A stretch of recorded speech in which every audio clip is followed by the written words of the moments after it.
Hello, hello, hello! Greetings, salutations, konnichiwa, and every other form of green across this vast, marvelous multiverse. I am Matsu Quinox. This is Horace, and welcome back, my dear, marvelous, wonderful scholars, to the study. Hello there, hello there, hello there. Hello there, Crusader Corrupted. Congratulations on getting first. Hello there, Yulian20. Welcome. Hello there, Yumi. And yes, of course, I see that you want me to hydrate, which I dutifully do. Hello there, Dr. Zadium. Welcome. Hello, hello, hello. How is everyone doing this fine, marvelous morning, afternoon, or evening, whichever it is, wherever it is across this marvelous multiverse? I hope you're all doing well.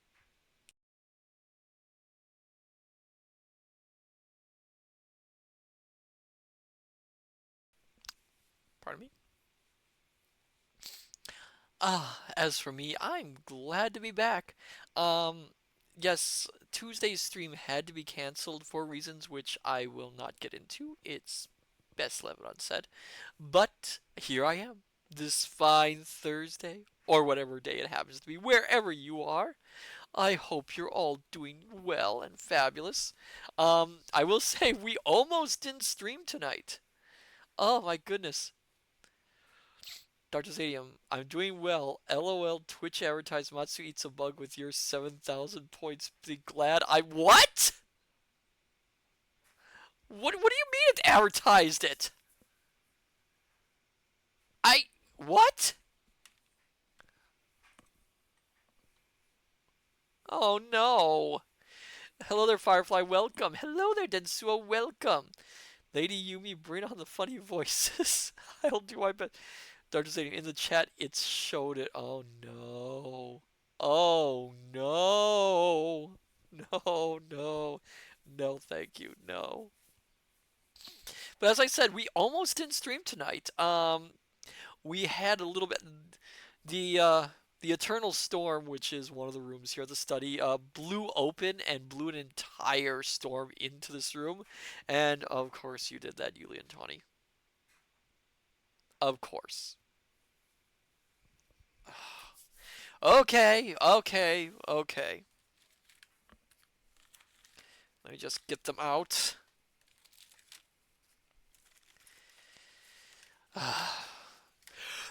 Here's the things I do for all of you.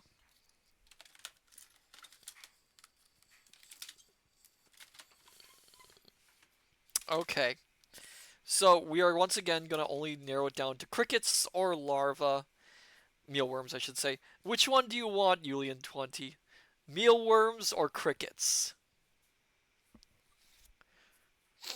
Mealworms or crickets?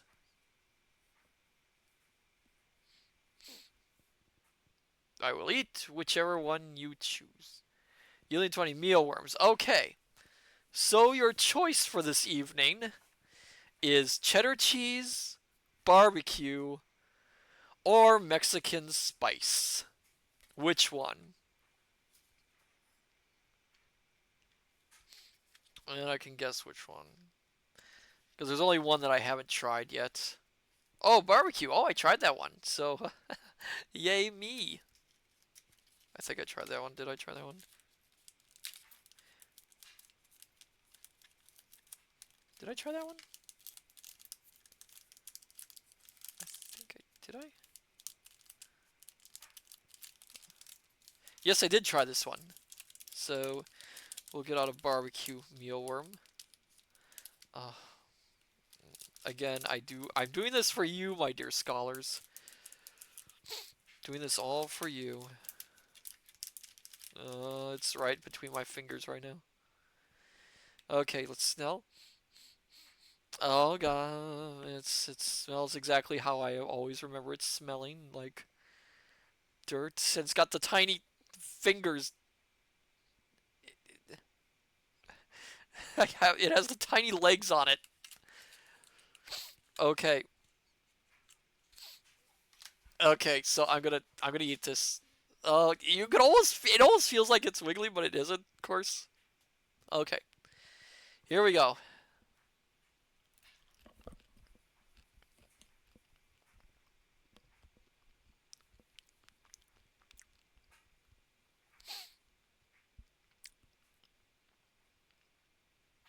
This one's okay. I can taste the barbecue. The thing with mealworms is it's a whole lot of air. There's very little in it.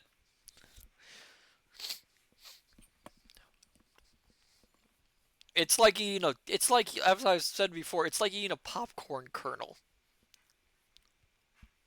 I can taste the barbecue. I can taste the barbecue. Julian 20, good boy. I am not a dog. Do not treat me like a dog. Ugh. Mm. But it is not bad. It's not bad. The barbecue flavor isn't too bad. Also, it should be noted that when I eat these, it's not like they take anything out. So I am literally eating the bug, viscera, and all. Oh my goodness. Julian 20, woof. That is not funny, Julian 20. That is not funny. But anyway, like I said, I almost didn't do Kintron. I mean, Matsu could be a dog if you perceived him as one. Oh, thank you for reminding them that, Kintron. I probably am in someone's eyes. As I was saying, I almost didn't stream tonight. The power actually went out at one point. I lost my connection, and I was a little worried that I was gonna have to cancel again, but it came on luckily. Firefly Viscera, yes, Viscera. But anyway, tonight, before I forget, we are reading more of Robin Hood, The Merry Adventures of Robin Hood by Howard Pyle. Um, we are actually a fair amount into the story. I think we don't have that many parts left in this.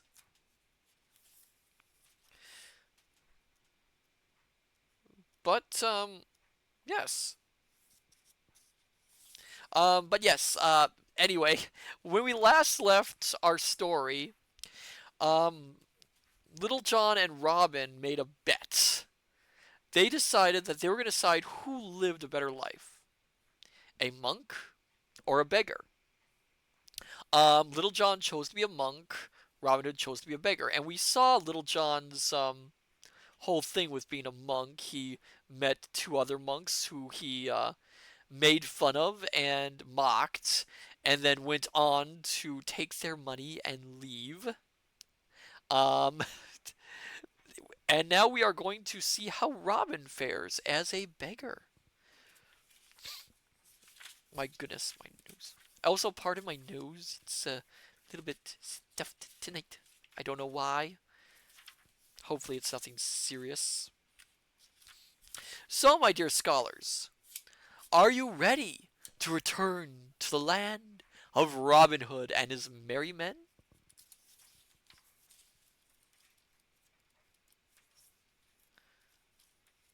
What say you, my dear scholars? Shall we? Oh my goodness. 1,020 indeed you do. Alright. So sit back, relax, have a hot or cold beverage of your liking, and let us read The Merry Adventures of Robin Hood by Howard Pyle. Excuse me. 2. Robin Hood turns beggar. After Jolly Robin had left Little John at the forking of the roads, he walked merrily onward in the mellow sunshine that shone about him. I didn't even get that far, Lady Yumi. And of course you asked for a hydrate. Oh. Are you trying to drown me? Let us begin then. After Jolly Robin had left Little John at the forking of the roads, he walked merrily onward in the mellow sunshine that shone about him. Ever and anon he would skip and leap or sing a snatch of song for pure joyousness of the day. For, because of the sweetness of the springtide, his heart was as lusty within him as that of a colt newly turned out to grass. Sometimes he would walk a long distance, gazing aloft at the great white swelling clouds that moved slowly across the deep blue sky. Anon, he would stop and drink in the fullness of life of all things, for the hedgerows were budding tenderly, and the grass of the meadows was waxing long and green. Again he would stand still and listen to the pretty song of the little birds in the thickets, or hearken to the clear crow of the cock daring the sky to rain. Whereat he would laugh, for it took but little to tickle Robin's heart into merriment. So he trudged manfully along, ever willing to stop for this reason or for that, and ever ready to chat with such merry lasses as he met now and then. Firefly hedgerows are beautiful. I have seen them. Oh, wonderful! I think I've seen a few myself. They are quite pretty. So the morning slipped along, but yet he met no beggar with whom he could change clothes. Quoth he, "If I do not change my luck in haste, I am like to have an empty day of it, for it is well nigh half gone already, and although I have had a merry walk through the countryside, I know naught of a beggar's life." Then after a while he began to grow hungry, whereupon his mind turned from thoughts of springtime and flowers and birds, and dwelt upon boiled capons, malmsey, white bread, and the like, with great tenderness. Quoth he to himself, "I would I had Willie Wilkins's wishing coat. I know right well what I should wish for, and this it should be." Here he marked upon the fingers of his left hand with the forefinger of his right hand those things which he wished for. Firstly, I would have a sweet brown pie of tender larks. Mark ye, not dry cooked, but with a good sop of gravy to moisten it withal. Next, I would have a pretty pullet, fairly boiled, with tender pigeon's eggs, cunningly sliced, garnishing the platter around. With these I would have a long, slim loaf of wheaten bread that hath been baked upon the hearth. It should be warm from the fire, with glossy brown crust, the colour of the hair of mine own maid, Marian, and this same crust should be as crisp and brittle as the thin white ice that lies across the furrows in the early winter's morning. You know, it's funny, we haven't actually seen Marian at all in this story. At all. She hasn't appeared once. She's been mentioned several times, but Marian hasn't appeared once.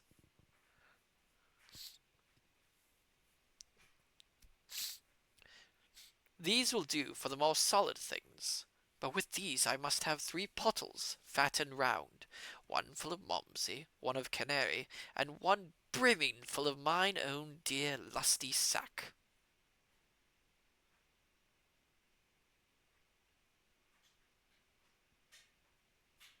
I have tried so hard not to laugh.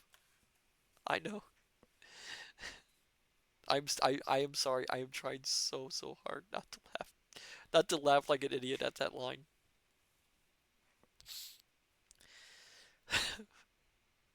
Thus spoke Robin to himself, his mouth growing moist at the corners with the thoughts of the good things he had raised in his own mind. So talking to himself, he came to where the dusty road turned sharply around the hedge, all tender with the green of the coming leaf. And there he saw before him a stout fellow sitting upon a stile, swinging his legs in idleness. All about this lusty rogue dangled divers pouches and bags of different sizes and kinds, a dozen or more, with great wide gaping mouths, like a brood of hungry daws. His coat was gathered in at his waist, and was patched with as many colors as there are stripes upon a maypole in the springtide. On his head he wore a great tall leathern cap, and across his knees rested a stout quarterstaff of blackthorn, full as long and heavy as Robin's. As jolly a beggar was he as ever trod the lanes and byways of Nottinghamshire, for his eyes were as grey as slate, and snapped and twinkled and danced with merriment, and his black hair curled close all over his head in little rings of kinkiness.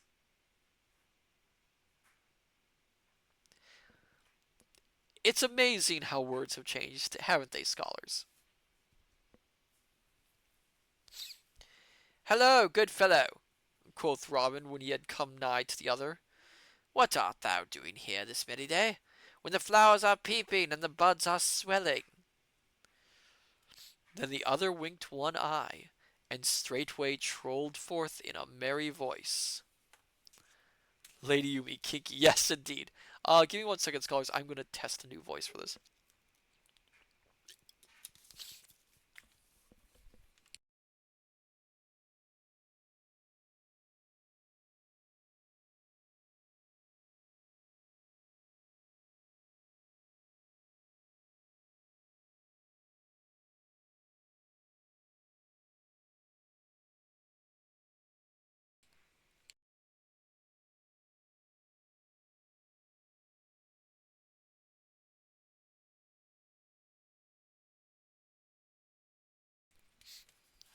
Okay, here we go.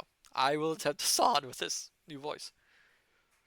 Oh, I sit upon the stile and sing a little while as I wait for my own true dear. Oh, for the sun is sunny shining bright, and the leaves are dancing light, and the little fowls sing she is near.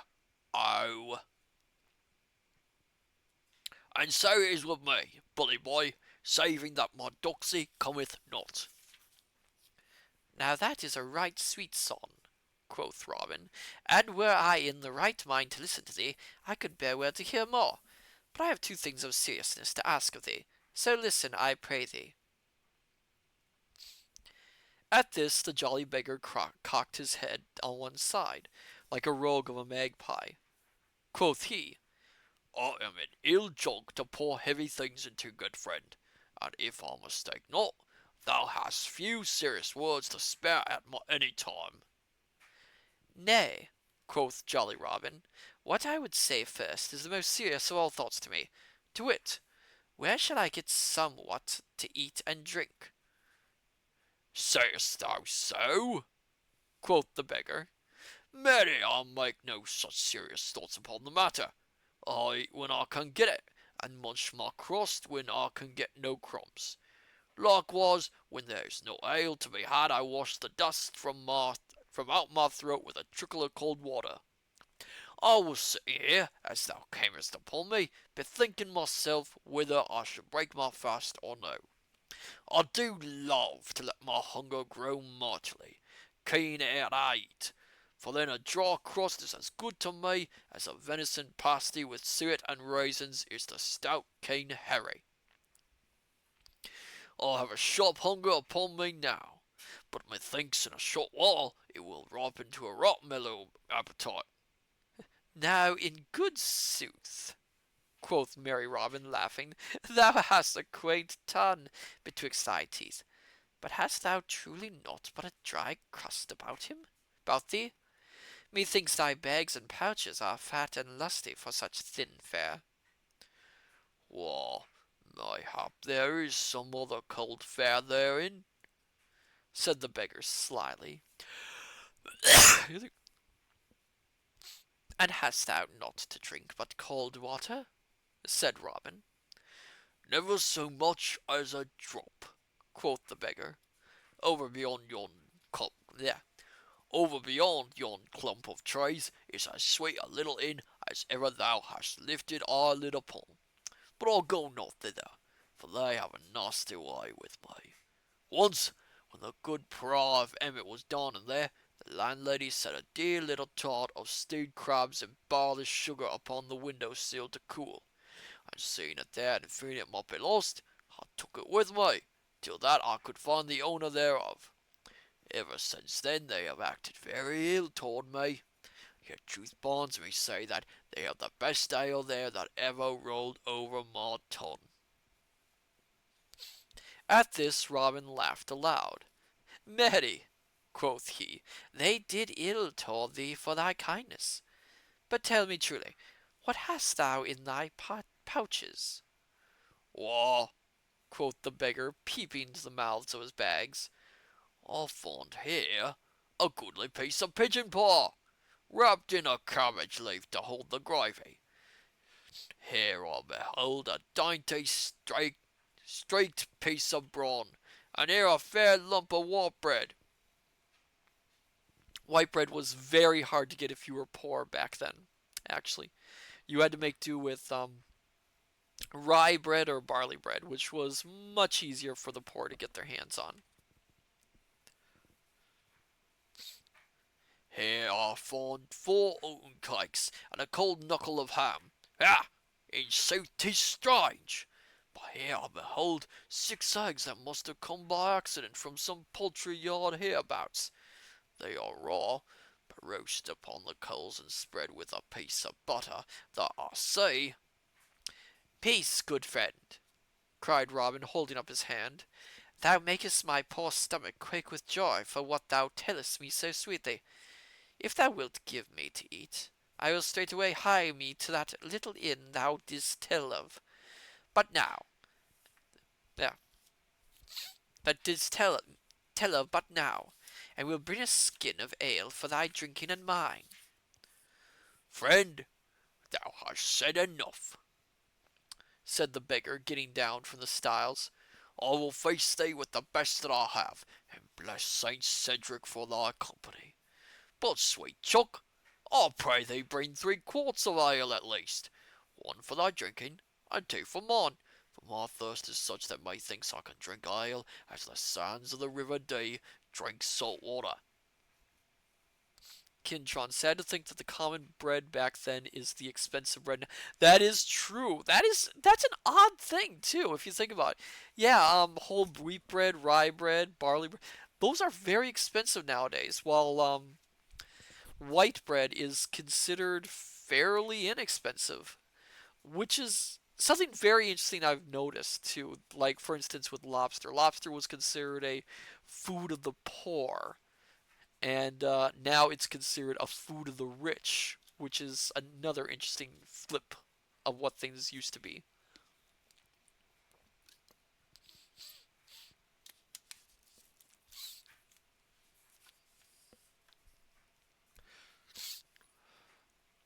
So Robin straightway left the beggar, who upon his part went to a budding lime bush back of the hedge, and there spread his feast upon the grass, and roasted his eggs upon a little wood fire. They use a different word here, my dear scholars, and word that starts with the letter F, and I do not want to get in trouble for saying the word even in context.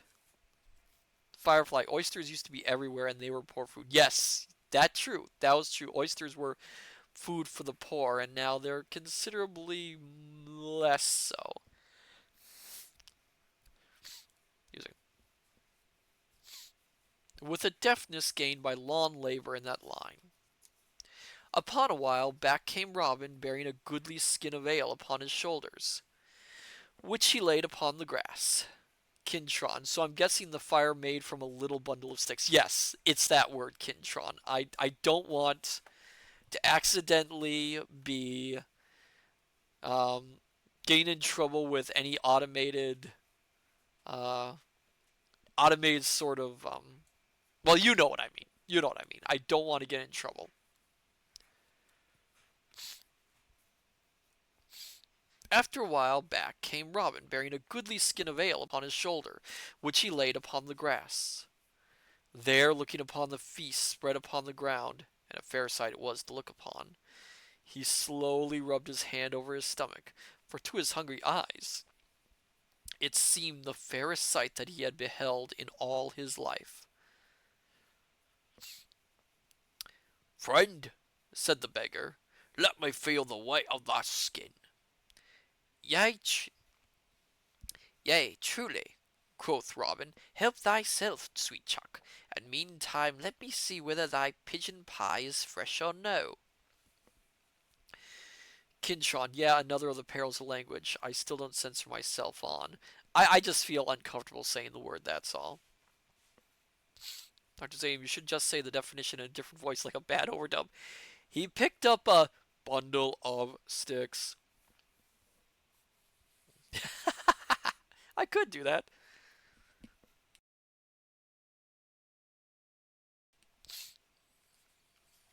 So the one seized upon the ale, and the other upon the pigeon pie, and nothing was heard for a while but the munching of food and the gurgle of ale as it left the skin. This is making me hungry again.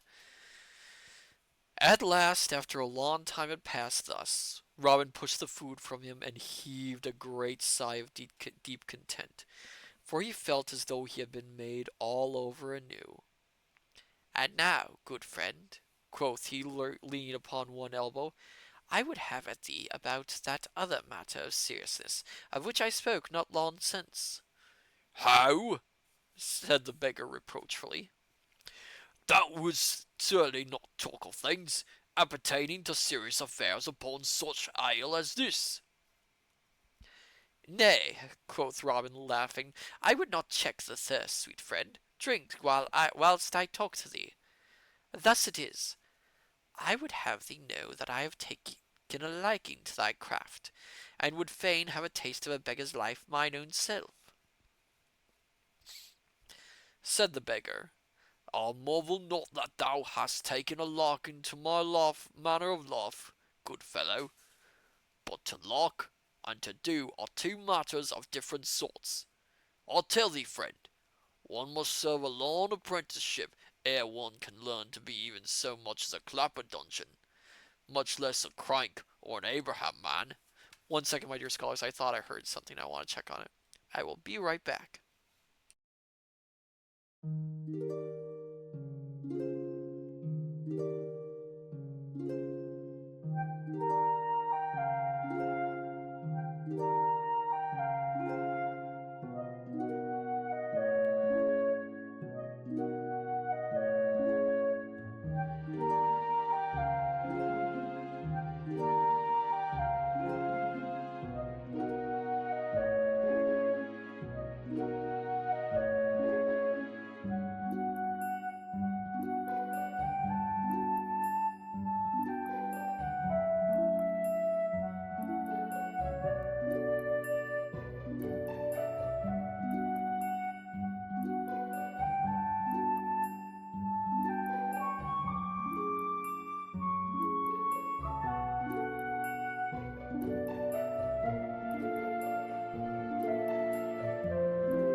Okay, it was nothing, my dear scholars. I just thought I heard something fall.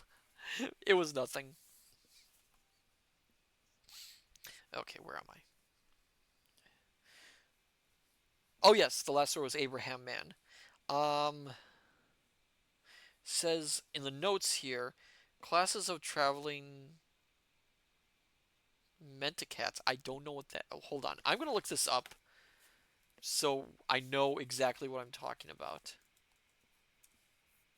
Hopefully, it's not an insultive thing.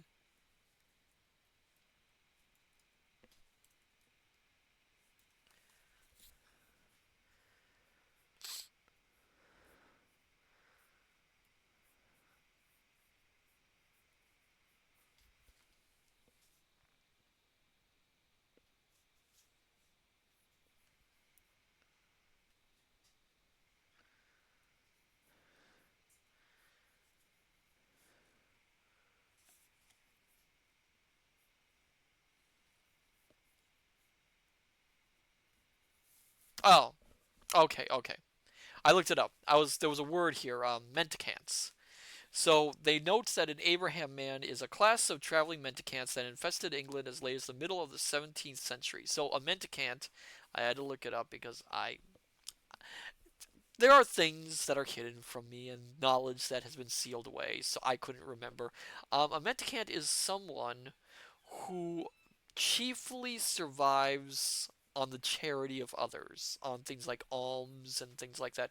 They they'll go like from door to door asking for charity, for alms to keep living, and it's essentially it's very often a form of religious what's the word, asceticism?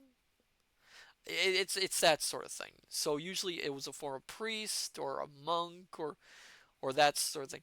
Kintron. So me basically. What? What Kintron? What? Oh, Kintron. Kintron. Don't be so hard on yourself. You're you're you're a wonderful person. You're a wonderful wolf. But yeah, that's what an Abraham man is. He's taking it as sort of an insult. I tell thee, lad, thou art too old to enter upon that which it might take 3 years to catch the hang of. Mayhap, mayhap that may be so, quoth Robin. For I bring to mind that Gaffer Swanthold saith Jack Shoemaker maketh ill bread, Tom Baker maketh ill shoon. Nevertheless, I have a mind to taste a beggar's life, and need but the clothing to be as good as any. Kintron, jobless, roustabout, always needing money or trying to sell stuff. So yeah, it counts. Oh, Kintron. Oh, Kintron. Now you make me feel kind of bad. But you're wonderful.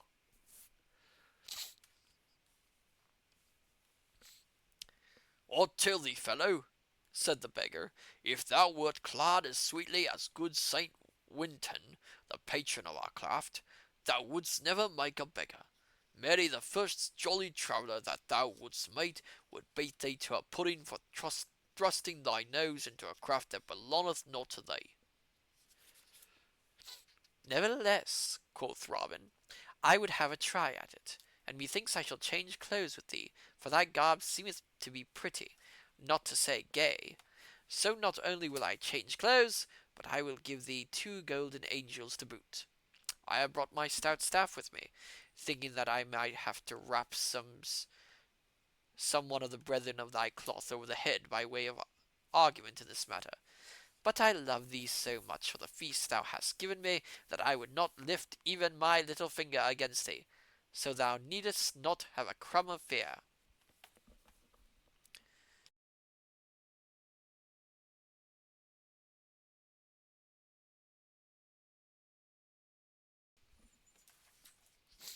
To this the beggar listened, with his knuckles resting against his hips, and when Robin had ended, he cocked his head on one side and thrust his tongue into his cheek. Marry, come up, quoth he at last. Lift thy finger against me, forsooth. Art thou out of thy wits, man? My name is Rickon Hazel, and I come from Holywell, in Flintshire, over by the River Dee. I tell thee, knave, I have cracked the head of many a better man than thou art, and even now I would scald thy crown for thee, but for the ale thou hast given me. Now thou shalt not have so much as one tag rag of my coat, even could it save thee from hanging. Now, fellow, said Robin, it would ill suit me to spoil thy pretty head for thee, but I tell thee plainly that but for this feast I would do that to thee would stop thy travelling the country for many a day to come. Keep thy lips shut, lad, or thy luck will tumble out of thy mouth with thy speech. Now out and alas for thee, man, for thou hast bred thyself ill this day, cried the beggar, rising and taking up his staff. Take up thy club and defend thyself, fellow, for I will not only beat thee, but I will take from thee thy money, and leave thee not so much as a clipped grot to buy thyself a lump of goose grease to rub thy cracked crown withal. So defend thyself, I say. Then up leaped merry Robin, and snatched up his staff also. Take my money if thou canst, quoth he. I promise freely to give thee every farthing if thou dost touch me. And he twirled his staff in his fingers till it whistled again. Then the beggar swung his staff also, and struck a mighty blow at Robin, which the yeoman turned. 3 blows the beggar struck, yet never one touched so much as a hair of Robin's head. Then stout Robin saw his chance, and ere you could count 3, Ricon's staff was over the hedge, and Recon himself lay upon the green grass with no more motion than you could find in an empty pudding bag. That was a quick fight.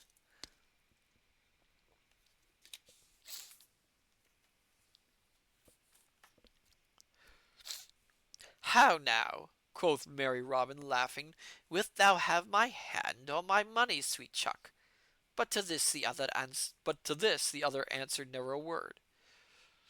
Then Robin, seeing his plight, and that he was stunned with the blow, ran, still laughing, and brought the skin of ale, and poured some of it on the beggar's head, and some down his throat, so that presently he opened his eyes, and looked around as though wondering why he lay upon his back. Then Robin, seeing that he had somewhat gathered the wits that had just been rapped out of his head, said, "Now, good fellow, wilt thou change clothes with me, or shall I have to tap thee again? Here are 2 golden angels, if thou wilt give me freely all thy rags and bags, and thy cap and things. If thou givest them not freely, I much fear I shall have to—" And he looked up and down his staff. Then Rickon sat up and rubbed the bump of it on his crown. "Now, upon it," quoth he, "I did think to drop thee sweetly, fellow. I know not how it is, but I seem, as it were, to have brought more beer than I can drink. If I must give up my clothes, I must. But first promise me, be thy word as a true yeoman, that thou wilt take naught from me but my clothes." "I promise on the word of a true yeoman," quoth Robin, thinking that the fellow had a few pennies that he would save. Thereupon the beggar drew a little knife that hung at his side, and ripping up the lining of his coat, drew thence 10 bright golden pounds, which he laid upon the ground beside him with a cunning wink at Robin. "Now thou mayest have my clothes and welcome," said he, "and thou mightest have had them in exchange for thine, without the cost of a single farthing. Far less 2 golden angels." "Marry," quoth Robin, laughing, "thou art a sly fellow, and I tell thee truly, had I known thou hadst so much money by thee, maybe thou mightest not have carried it away, for I warrant thou didst not come honestly by it." Then each stripped off his clothes. Interesting. And put on those of the other. And as lusty a beggar was Robin Hood as e'er you could find of a summer's day. But stout Recon of Holywell skipped and leaped and danced for joy of the fair suit of Lincoln green that he had so gotten. Quoth he, "I'm a gay feathered bird now. Truly, my dear Moll Peascot would never know me in this dress. Thou mayest keep the cold pieces of the feast, friend, for I mean to live well and lusty while my money lasts and my clothes are gay." So he turned and left Robin, and crossing the stile was gone. But Robin heard him singing from beyond the hedge as he strode away.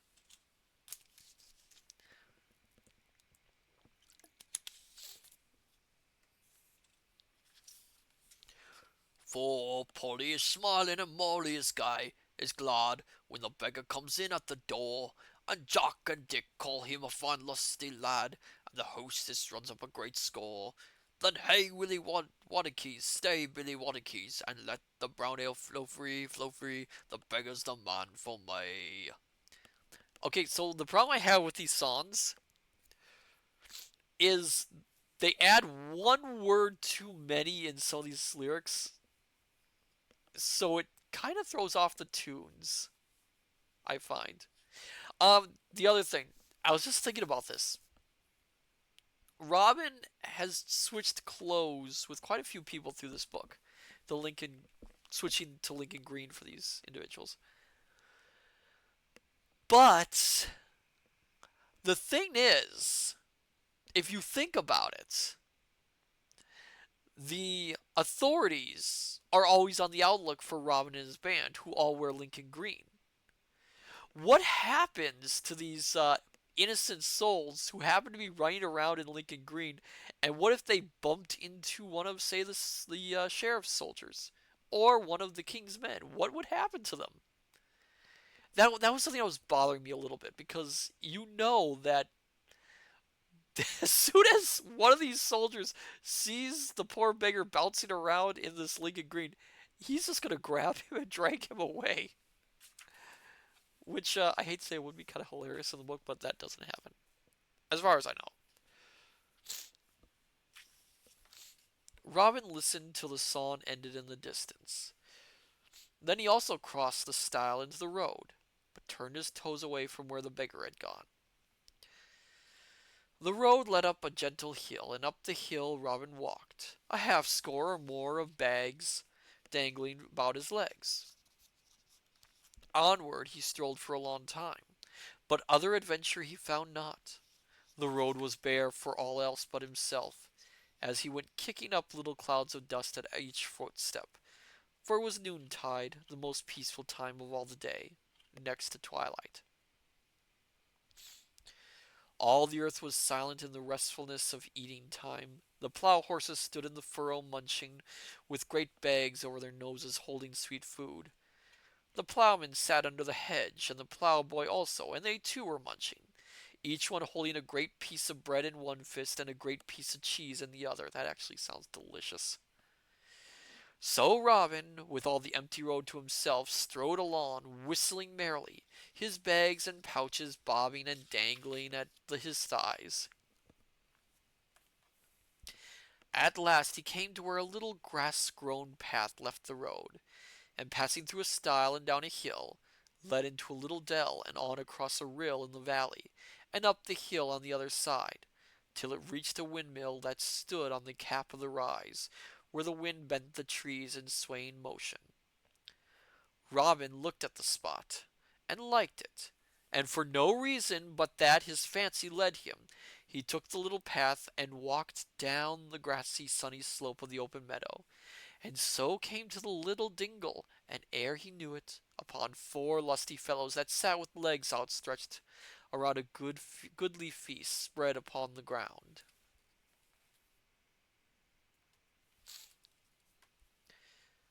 Four merry beggars were they, and each had slung about his neck a little board that rested upon his breast.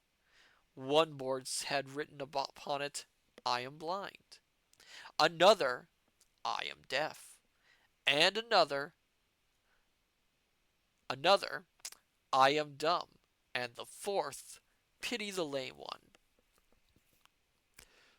But although all these troubles written upon the board seemed so grievous, the four stout fellows sat around feasting as merrily as though Cain's wife had never opened the pottle that held misfortunes, and let them forth like a cloud of flies to pester us. That's an interesting thing. I never knew about that concept. Wonder if that's an Old English take on the Legend of Pandora.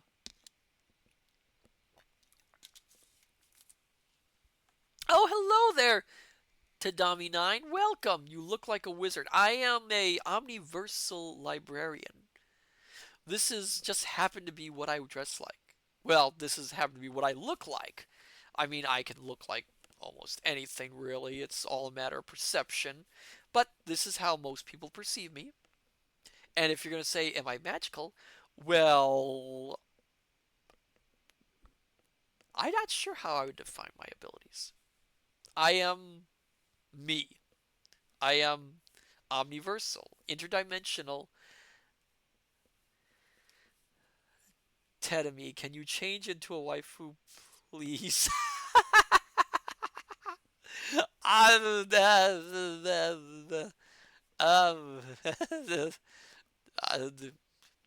I don't know. My the perceptions, even for a couple minutes, I don't know. I don't know. Oh, like, no. I don't control how I'm perceived. It's a subconscious thing I can't change under my own power. Anyway, where am I? Oh yes, yes. We're reading Merry Adventures of Robin Hood, by the way. The deaf man was the first to hear Robin, for he said, "Hark, brothers, I hear someone coming." And the blind man was the first to see him, for he said, "Here's an horseman, brothers, and one of like craft to ourselves." Then the dumb man called him in a great voice and said, "Welcome, brother. Come and sit while there is still some of the feast left, and a little mumsy in the pottle." At this, the lame man, who had taken off his wooden leg and unstrapped his own leg, and was sitting with it stretched out upon the grass so as to rest it, made room for Robin among them. "We are glad to see thee, brother," said he, holding out the flask of Malmsey. "Many," quoth Robin, laughing and weighing the flask in his hands ere he drank. "Methinks it is no more than seemly of you. Methinks it is no more than seemly of you all to be glad to see me, seeing that I bring sight to the blind, speech to the dumb, hearing to the deaf, and such a lusty leg to a lame man. I drink to your happiness, brothers, as I may not drink to your health, seeing ye are already hale, wind and limb." At this all grinned, and the blind beggar, who was the chief man among them, and was the broadest shouldered and most lusty rascal of all, smote Robin upon the shoulder, swearing he was the right merry wag. I'm trying to see who. "Whence comest thou, lad?" asked the dumb man. "Why," quoth Robin, "I came this morning from sleeping overnight in Sherwood." "Is that even so?" said the deaf man. "I would not for all the money we four are carrying to Lincoln Town sleep one night in Sherwood. If Robin Hood caught one of our trade in his woodlands, he would, methinks, clip his ears." "Methinks he would too," quoth Robin, laughing. "But what money in this that ye speak of?" Yeah, where am I? Oh, there I am. Then up spake the lame man. "Our king, Peter of York," said he, "hath sent us to Lincoln with those moneys that—" Oh, blind man. Hold on. I'm trying to remember each of these voices. Other air. "Stay, brother Hodge," quoth the blind man, breaking into the talk. "I would not doubt a brother here, but better more we know him not. What art thou, brother? Upright man, jerkman, clapperdungeon, dominer, or Abraham man?" At these words Robin looked from one man to the other with mouth agape. "Truly," quoth he, "I trust I am an upright man, at least I strive to be, but I know not what thou meanest by such jargon, brother. It was much more seemly, methinks, if yon dumb man, who hath a sweet voice, would give us a son." At these words a silence fell on all, and after a while the blind man spoke again. Quoth he, "Thou dost surely jest, when thou sayest that thou dost not understand such words. Answer me this. Hast thou ever fibbed a coarse quarians in the Rome pad for the law in his bun?" "Now out upon it, quoth Robin Hood testily, "an ye make sport of me by pattering such gibberish. It will be ill for you all, I tell you. I have the best part of a mind to crack the heads of all four of you, and would do so too, but for the sweet Malmsey ye have given me. Brother, pass the pottle, lest it grow cold." You know, Robin's not too bright in this, is he? Because I think anyone in his position, or should, know that they're not teasing him. They're testing him. Because people like this, well, individuals of different groups, of course, society groups, I'll put that way. I won't say people like this, people of different societal groups will often come up with their own terms, their own jargons, things of that nature.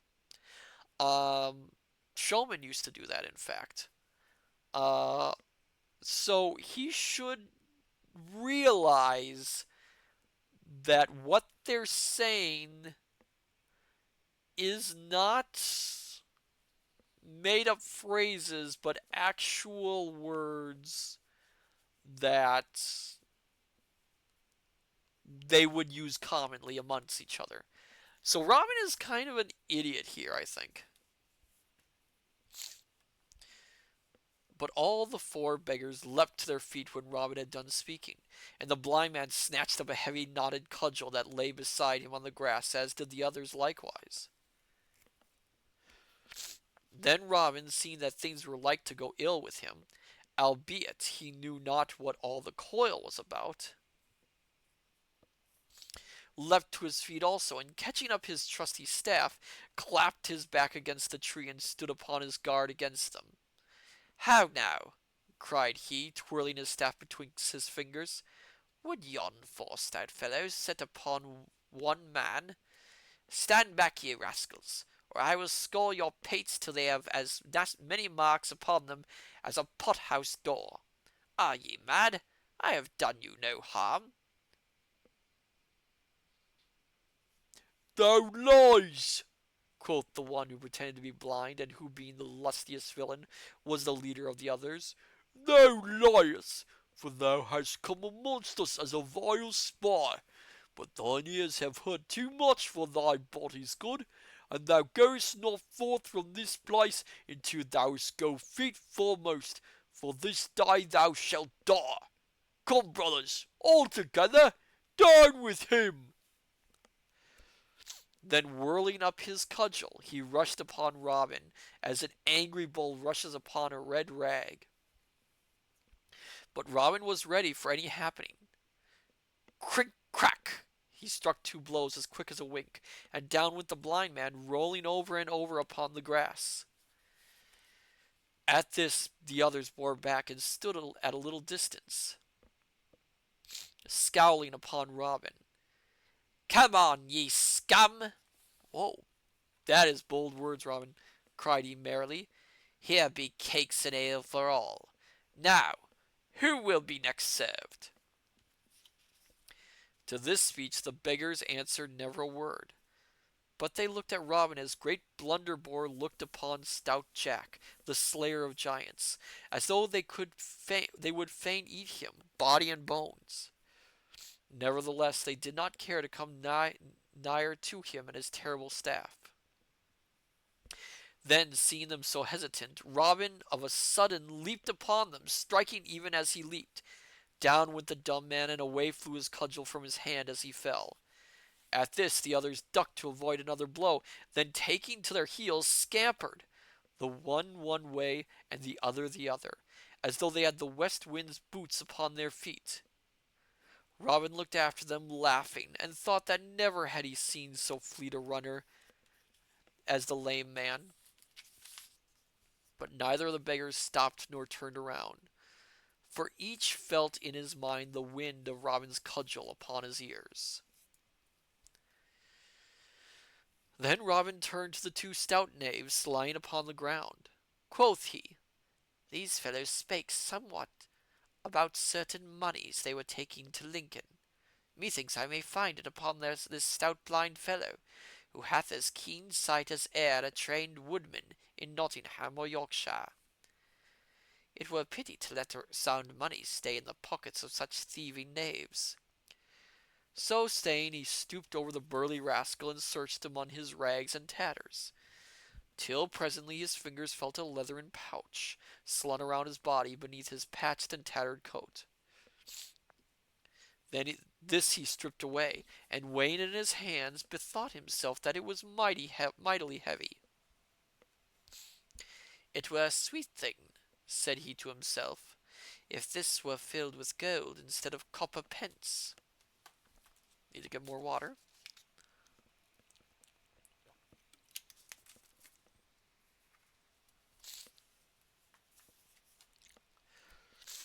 Then, sitting down upon the grass, he opened the pocket and looked into it. There he found 4 round rolls wrapped in dressed sheepskin. One of these rolls he opened. Then his mouth gaped and his eyes stared, I wot, as though would never close again. For what did he see but 50 pounds of bright golden money?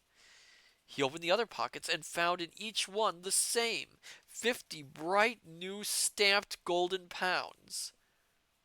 Quoth Robin, I have oft heard that the Beggars' Guild was over rich, but never did I think that they sent such sums as this to their treasury. I shall take it with me, for it will be better used for charity and the good of my merry band than the enriching of such knaves as these. So saying, he rolled up the money in the sheepskin again, and putting it back in the purse, he thrust the pouch into his own bosom. Then, taking up the flask of Malmsey, he held it towards the 2 fellows lying on the grass, and quoth he, Sweet friends, I drink your health, and thank you dearly for what ye have so kindly given me this day, and so I wish you good den. Then, taking up his staff, he left the spot and went merrily on his way. I need to take a pause here for a second.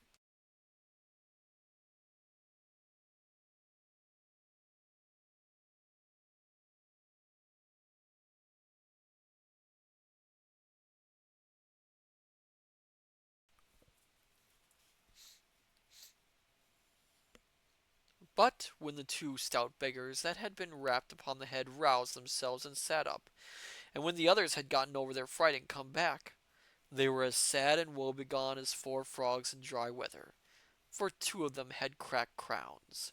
Their Malmsey was all gone, and they had not so much as a farthing to cross their palms withal. But after Robin left the little dell, he strode along merrily, singing as he went, and so blithe was he, and such a stout beggar, and withal so fresh and clean, that every merry lass he met had a sweet word for him, and felt no fear, whilst the very dogs, that most times hate the sight of a beggar, snuffed at his legs in friendly wise, and wagged their tail pleasantly, for dogs know an honest man by his smell, and an honest man Robin was, in his own way. Thus he went along till at last he had come to the wayside cross nigh Allerton, and being somewhat tired he sat him down to rest upon the grassy bank in front of it. It groweth night time, quoth he to himself, that I was getting back again to Sherwood. Yet it would please me well to have one more merry adventure ere I go back again to my jolly band. Then he looked up the road and down the road to see who might come, until at last he saw someone drawing near, riding upon a horse. When the traveller came nigh enough for him to see him well, Robin laughed for a strange enough figure he cut. He was a thin, wizen man, and to look upon him you could not tell whether he was 30 years old or 60, so dried up was he even to skin and bone. As for the nag, it was thin as the rider, and both looked as though they had been baked in Mother Hulder's oven, where folk are dried up so that they live forever. I kind of really wish I had access to what all these references are, because they sound fascinating. The poor nag's neck bent down instead of up, as most horses do, and his mane was as ragged as though the mice had made nests in it. His backbone stood up sharp and jagged, like a new turned farrow when the plough first passes, and his ribs showed beneath his skin like the hoops on a barrel of 5-year-old ale. Thus the horse came hobbling along, and at each step the rider popped up and down in his saddle, so that his head bobbed and wagged upon his lean neck all in time to the motion of the nag. At this sight merry Robin laughed till the tears stood on his cheeks, for, as though to make the sight still more droll, the rider wore great clogs upon his feet instead of shoon, the soles whereof were made of wood half a palm's breadth in thickness, and studded all over with great nails. That that's kind of mean, Robin. It's kind of mean to make fun of someone just who happens to look that way. That's not a nice thing to do.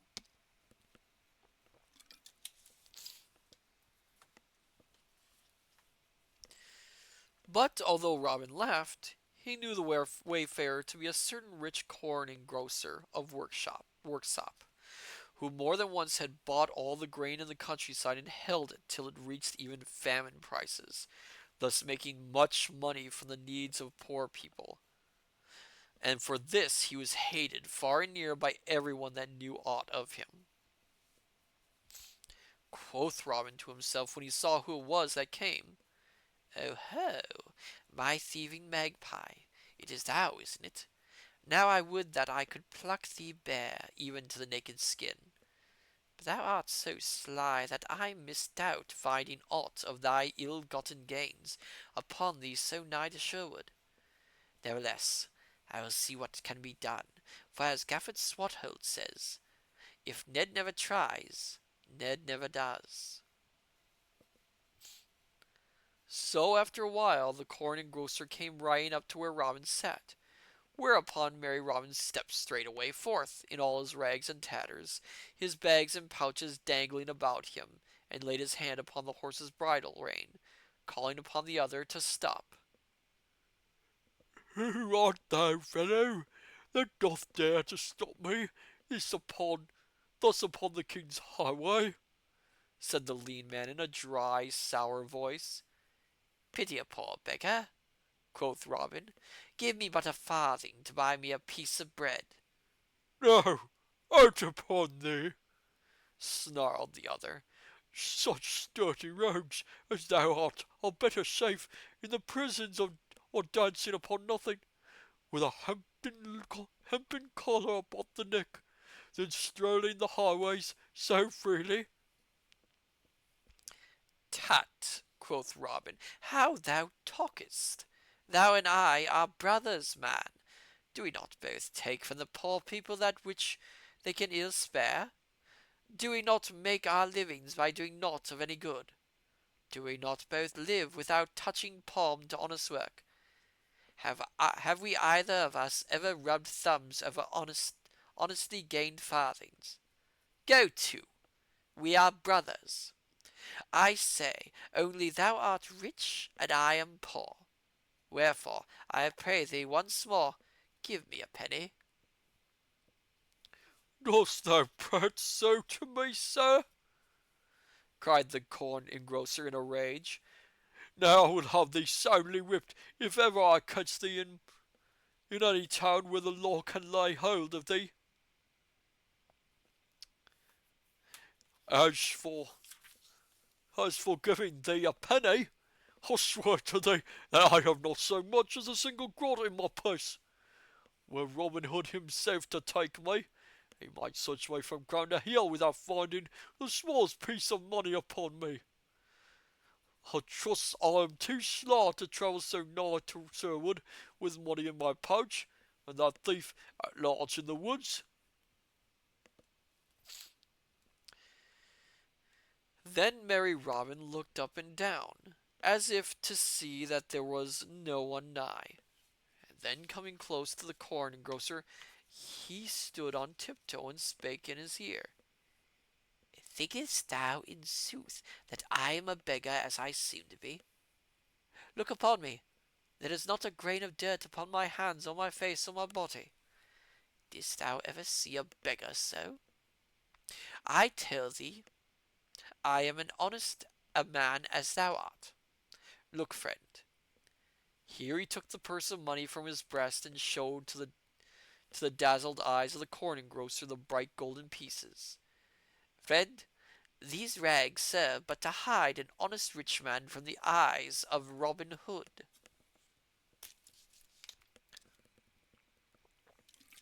Excuse me.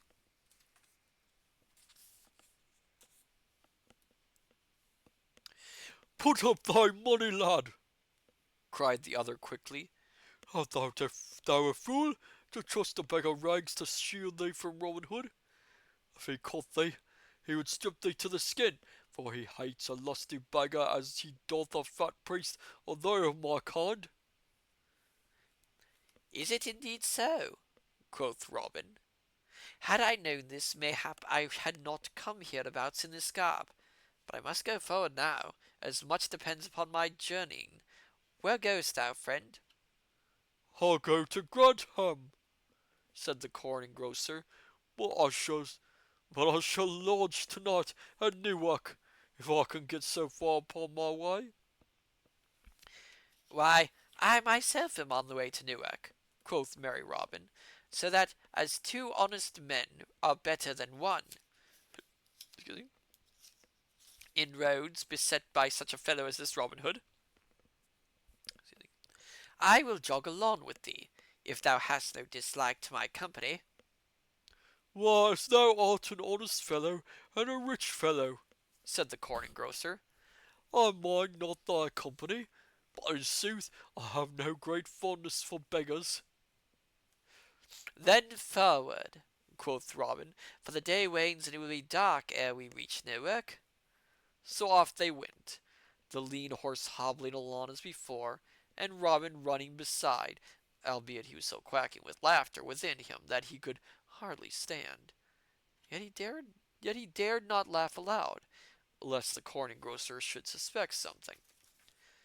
So they travelled along till they reached a hill just on the outskirts of Sherwood. Here the lean man checked his lean horse into a walk, for the road was steep, and he wished to save his nag's strength, having far to go ere he reached Newark. Then he turned in his saddle and spake to Robin again, for the first time since they had left the cross. Here is thy greatest danger, friend, said he, for here we are nighest to that vile thief Robin Hood, and the place where he dwells. Beyond this, we can come again to the open honest country, and so are more safe in our journeying. Alas, quoth Robin, I would that I had a little money by me as thou hast, for this day I fear that Robin Hood will get every groat of my wealth. Then the other looked at Robin and winked cunningly.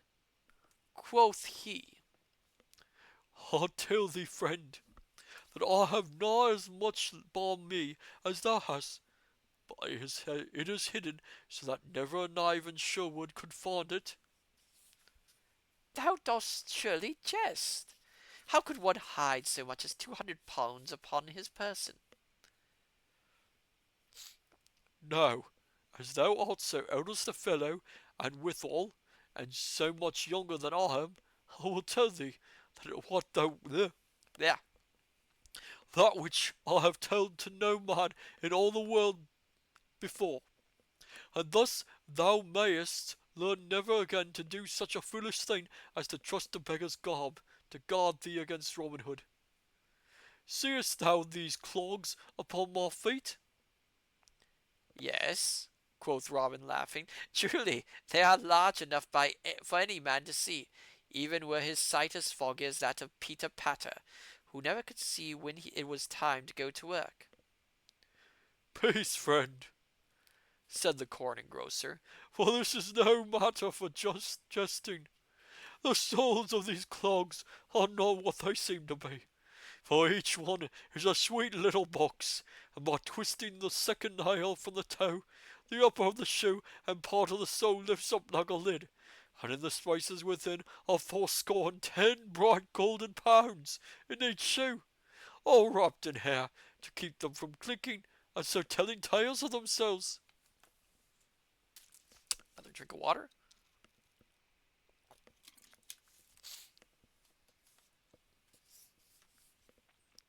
Excuse me. When the corn engrosser had told this, Robin broke into a roar of laughter, and laying his hand upon the bridle rein, stopped the sad-looking nag.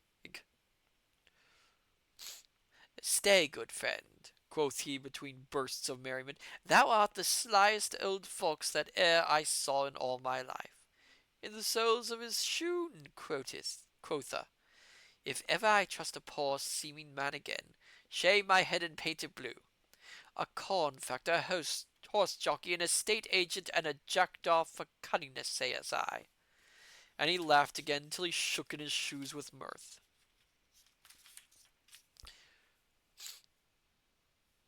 All this time the corn engrosser had been staring at Robin, his mouth agape with wonder.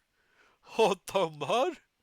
quoth he, "to talk in this way, so loud and in such a place? Let us forward and save thy mirth till we are safe and sound in Newark." "Nay," quoth Robin, the tears of merriment wet on his cheeks, "on second thought, I go no farther than here, for I have good friends hereabout. Thou mayest go forward if thou dost list, thou sweet pretty fellow, but thou must go forward barefoot, for I am afraid that thy shoe must be left behind. Off with them, friend, for I tell thee I have taken a great fancy to them." At these words the corn factor grew pale as a linen napkin. "Who art thou that talkest so?" said he. Then merry Robin laughed again, and quoth he, "Men hereabouts call me Robin Hood. So, sweet friend, thou hadst best do my bidding, and give me thy shoes. Wherefore hasten, I pray thee, or else thou wilt not get to fair Newark town till after dark."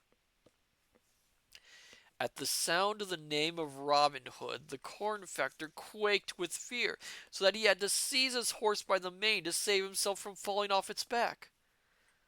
Then straightway, and without more words, he stripped off his clogs and let them fall upon the road. Robin, still holding the bridle reins, stooped and picked them up again. Then he said, "Sweet friend, I am used to ask those that I have dealings with to come and feast at Sherwood with me. I will not ask thee, because of our pleasant journey together. For I tell thee there be those in Sherwood that would not be so gentle with thee as I have been. The name of corn engrosser leaves a nasty taste upon the tongue of all honest men. Take a fool's advice of me, and come no more so nigh to Sherwood, or mayhap some day thou mayest of a sudden find a cloth-yard shaft betwixt thy ribs. So with this I give thee good day." Hereupon he clapped his hand to the horse's flank, and off went nag and rider.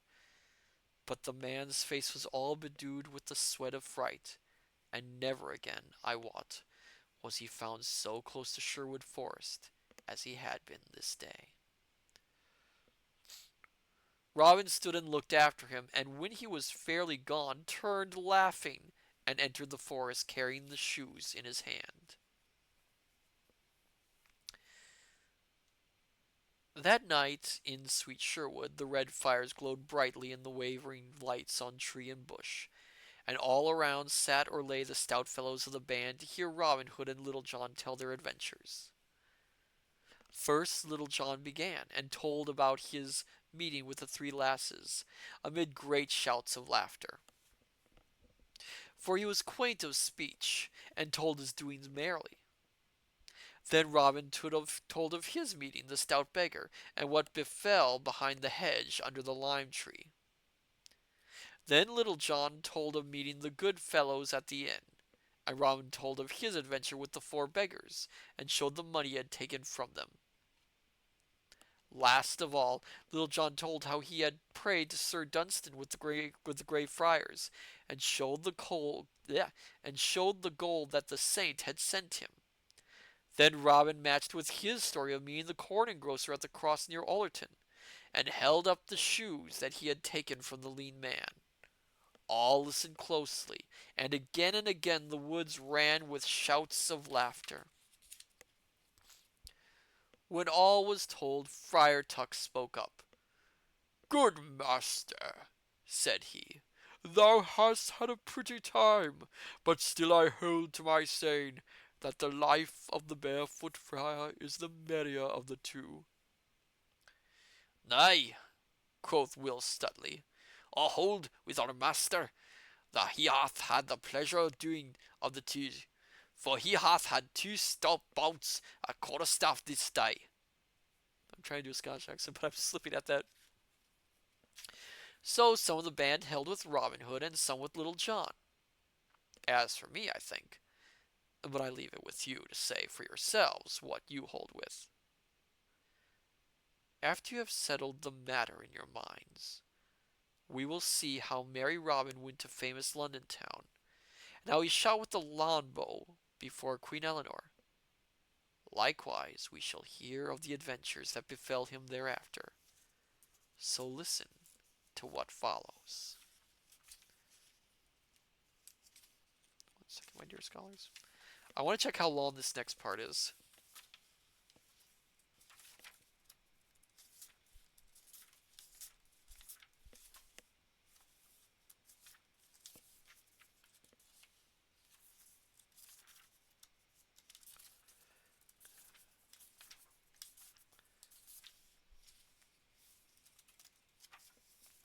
One second. 1 second, my dear scholars. I'm just double checking something because I want to keep an eye on the time. Oh. Okay. So, my dear scholars, I'm going to leave it up to you. Should we read one more chapter tonight? Which we might be able to do. Or would you like me to stop for now and save it till next time so we have a starting point?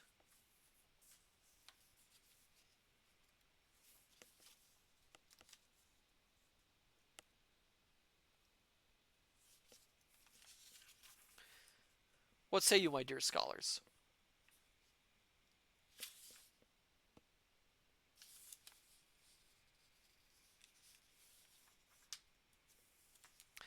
Depends on how long the chapter is. It is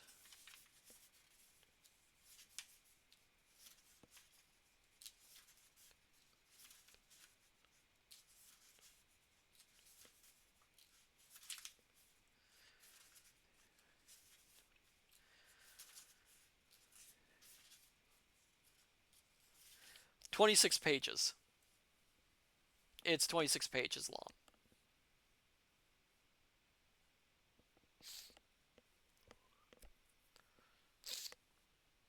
What say you, my dear scholars?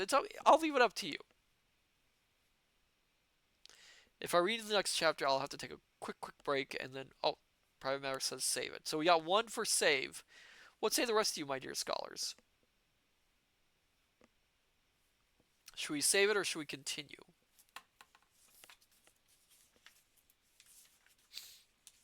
Oh.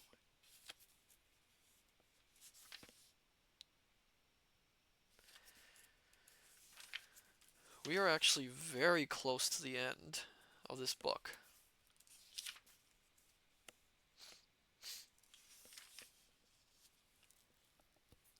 Very close. We are very close to the end of the book. It's about... I think we got... We have 2 streams left of this book, I think. So, you know what? I'll save it. We're so close to the end. And give me 1 second. I'll be right back. And we'll have a little closing discussion for the night. So I'll be right back.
Okay, thank you for your patience. Yeah, we'll save it for next time because that way we have a better starting point for these last two streams because it'll be 2 and 3 chapters each. Ah, yes. So, what did you think of tonight's chapter? It was a single chapter tonight, but it was an interesting one, I have to say. Robin, I think he didn't do well. Here's the funny thing. You would think Robin Hood, as the main character, would have like some sort of special talent. He would be used to all this. He would have a wide variety of knowledge. I mean, he is a thief in the forest. He's tangled with all sorts of people. You'd think he'd be prepared for things. And yet, a lot of the times in these books, stories, he's taken off guard quite a bit.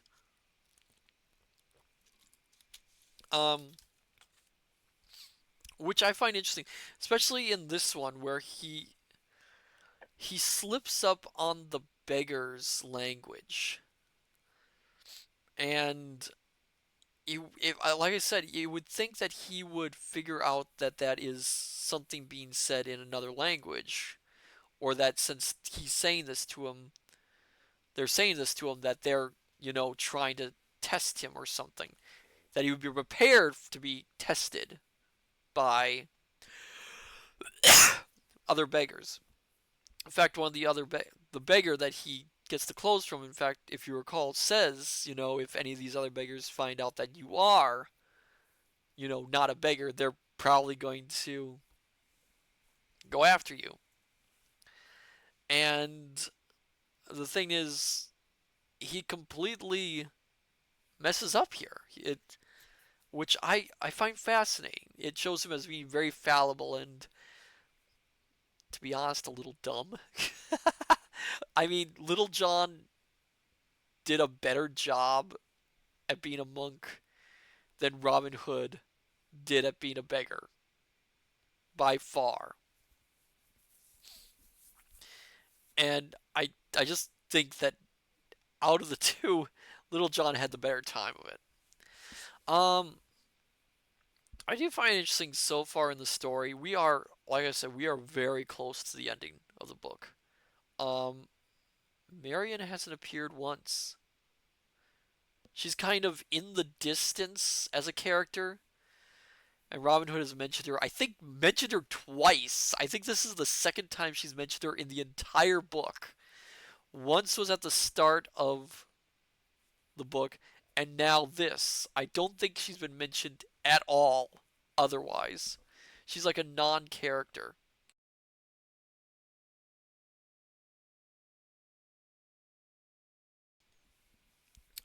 Which again I just find interesting because Maid Marian is such a part of Robin Hood mythos nowadays. And we know that she was also a late addition to the Robin Hood stories. She actually came out of probably the May Day festivals of England.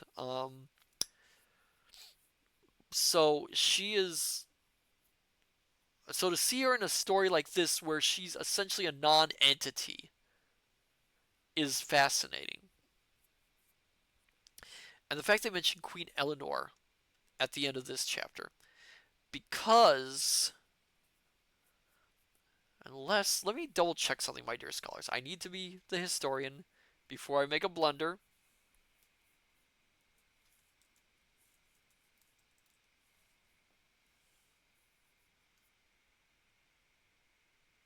Ah, okay. Okay, yes. Almost made a blunder there. But next one, we are going to meet the very, very famous Queen Eleanor of Aquitaine, who was King Harry's wife. A very formidable woman in her own right. She actually had married the King of France for a time before she married Henry. And this is Henry II we're talking about.